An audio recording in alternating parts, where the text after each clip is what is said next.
আলহামদুলিল্লাহ সন্ধ্যা টাইমে মৌমাছি দেখতে আসলাম। তো মৌমাছি ভালোই আছে, আমাদের বক্সগুলো ভালোই মৌমাছি বাইর হইতেছে, ঢুকতেছে।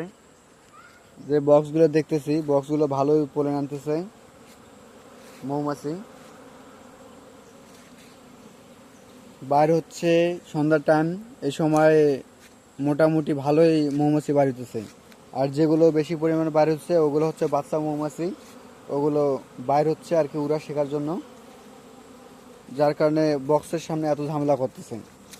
এই যে এখানে দেখতে পাচ্ছেন সবগুলো বাচ্চা মৌমাছি, যার কারণে এত মৌমাছি বার হচ্ছে, ডুবতেছে।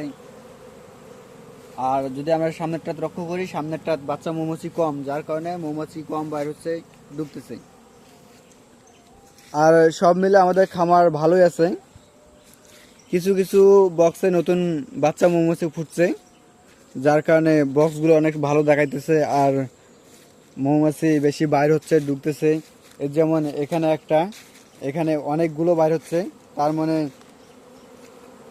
চাক থেকে অনেক মৌমাছি, বাচ্চা মৌমাছি ফুটে বাইর হয়েছে, যার কারণে বক্সের সামনেও মৌমাছি ভিড় করতেছে। এটা স্বাভাবিক। তো টোটাল আমাদের খামার সব মিলে ভালোই আছে আলহামদুলিল্লাহ। অক্সিজেন যেরকম থাকে ওই তুলনায় ভালোই আছে, অন্য অন্য বছরের তুলনায় এবছর আলহামদুলিল্লাহ ভালো আছে।